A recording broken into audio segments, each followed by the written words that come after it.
নমস্কাৰ মোৰ শিক্ষাৰ্থীসকল মই প্ৰণৱ ইউটিউব চেনেল ফৰ এডুকেশ্যনৰ অন্যতা ভিডিঅ'লৈ তোমালোক সকলোকে স্বাগতম জনাইছোঁ।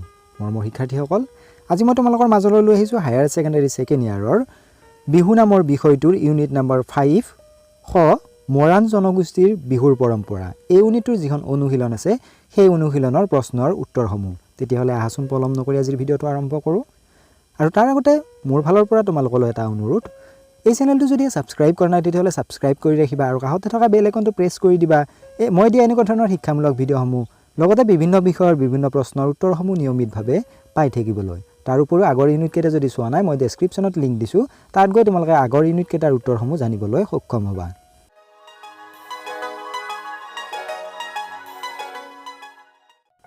প্ৰশ্ন নম্বৰ 1, মৰাণসকলৰ বিহু পৰম্পৰাৰ ঐতিহ্যৰ বিষয়ে চমুকৈ লিখা। বহাগ বিহু মৰাণসকলৰ প্ৰধান উৎসৱ। মৰাণে প্ৰাগৈতিহাসিক কালৰে পৰা কৃষি উৎসৱ হিচাপে বহাগ বিহু পালন কৰি আহিছে।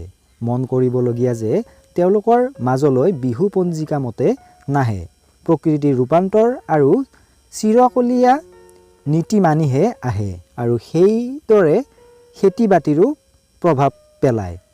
খেতিৰ আৰম্ভণিৰ আগতে প্ৰকৃতিৰ প্ৰয়োভৰ পৰিৱেশত নাচ গান কৰি ভোজ ভাত খাই আনন্দ আৰু প্ৰেৰণা আহৰণ কৰে। আগন্তুক খেতি খোলাৰ বাবে নিজকে প্ৰস্তুত কৰি তোলে। আদিতে মৰাণসকলে তেওঁলোকৰ উপাস্য দেৱ দেৱীক সন্তুষ্ট কৰিবলৈ বিহু নাচ গান কৰিছিল। তেওঁলোকৰ প্ৰধান উপাস্য দেৱ দেৱী আছিল মহাদেৱ আৰু পাৰ্বতী। তদুপৰি কেঁচা সাইতি, ভুই, কালিকা, সুবচনী, চুভা, কা কালিকা, বুঢ়া বুঢ়ী, হদন মদন আদি ৰূপত উক্ত দুই দেৱ দেৱীকে পূজা কৰে। মৰাণসকলে বহাগৰ এটা বুধবাৰে প্ৰাচীন সৌমাৰ পীঠৰ শদিয়াৰ জনজাতীয় আৰাধ্য দেৱী কেঁচা সাইতিক শালত বসন্তকালৰ প্ৰকৃতিৰ ভৰপূৰ পৰিৱেশত নাচি বাগি ৰং ৰহিছেৰে বিহুশালৰ পৰা আনি 7 দিন 7 ৰাতি বিহু কৰিছিল। বিহু নাচ সৃষ্টিৰ প্ৰাথমিক চৰ্ত আছিল দেৱ দেৱীৰ সন্তুষ্টিৰ বিধান। এই নৃত্য যোগেদি খেতি পথাৰৰ নদন বদন হ'বলৈ দেৱীৰ মন যোগোৱা হৈছিল। বিহুত ডেকা গাভৰুৰ প্ৰেম প্ৰীতিৰ গীত আৰু অংগ সঞ্চালনৰ প্ৰাথমিক পৰ্যায় এয়াই। কেঁচা সাইতি শালৰ পৰা বিহু নমাই আনি নিজ নিজ গাঁৱত 7 দিন 7 ৰাতি বিহু পালন কৰাৰ পৰম্পৰা সৃষ্টি হ'ল। উল্লেখযোগ্য যে চুকাফাৰ আগমনৰ সময়সাময়িক কালছোৱাত মৰাণ ৰজা বদৌচা আৰু বৰাহী ৰজা ঠাকুৰ মথাৰ সময়ত মৰাণ বৰাহীসকলৰ পবিত্ৰ স্থল নাকুৰি দেওশাল বৰ্তমানৰ চৰাইদেউ পাহাৰৰ একেবাৰে উচ্চ শিখৰৰ অৱস্থিতৰ পৰা সমান্তৰালভাৱে উপাস্য দেৱতা শিৱ আৰু কেঁচা সাইতি দেৱীৰ সন্তুষ্টিৰ অৰ্থে বলি বিধানেৰে নাচি বাগি বিহু নমাইছিল। মৰাণসকলে বুধবাৰটো অতি পবিত্ৰ বাৰ বুলি গণ্য কৰে। বসন্ত ঋতুৰ মনোৰম পৰিৱেশত জোনৰ কলা লেখি লেখি এনে এটা বুধবাৰে খেতি প্ৰধান সাৰথি গৰুৰ মংগল কামনাৰে গৰু বিহু পালন কৰি বিহু আৰম্ভ কৰে। প্ৰশ্ন নম্বৰ 2, মৰাণসকলৰ বিহু পৰম্পৰাৰ বৈশিষ্ট্য কি কি? মৰাণসকলে বুধবাৰটো অতি পবিত্ৰ বাৰ বুলি গণ্য কৰে। বসন্ত ঋতুৰ মনোৰম পৰিৱেশত জোনৰ কলা লেখি লেখি এনে এটা বুধবাৰে খেতিৰ প্ৰধান সাৰথি গৰুৰ মংগলৰ কামনাৰে গৰু বিহু পালন কৰি বিহু আৰম্ভ কৰে। মৰাণৰ মাজত জনবিশ্বাস আছে যে প্ৰেম প্ৰীতিৰ গীত গাই বিহু খোলা বা বিহুতলিত ভৰিৰ পতা চুচুৰাই হালি জালিকৈ নাচিলে বহুমতীৰ প্ৰজনন শক্তি বাঢ়ে।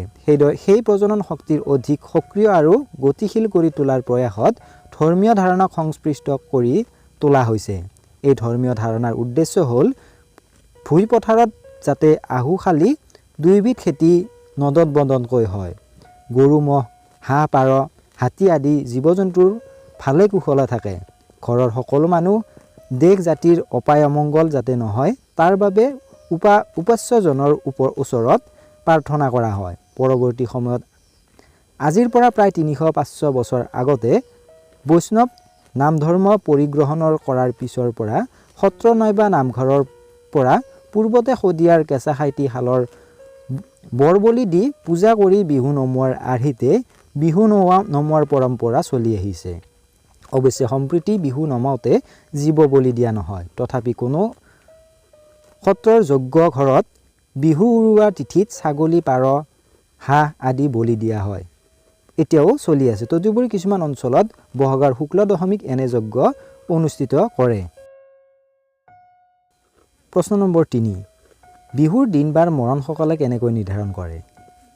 মঙলে উৰুকা, বুধে গৰু বিহু আৰু বৃহস্পতিবাৰে মানুহ বিহু হিচাপে ধৰি গাঁৱৰ ডেকা গাভৰুৱে মিলি সত্ৰ বা নামঘৰত গুৰু ভকতক সেৱা কৰি বিহু নমাই আনি 7 দিনীয়া বিহুৰ দিন নিৰ্ধাৰণ কৰে।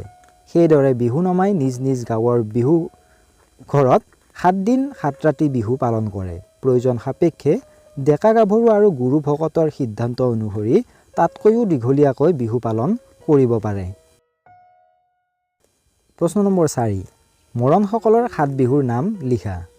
মৰাণসকলৰ 7 বিহুৰ নাম হ'ল একাদিক্ৰমে গৰু বিহু, মানুহ বিহু, আলহী বিহু, গোসাই বিহু, ভৰ বিহু, চেনেহী বিহু আৰু উৰুৱা বিহু।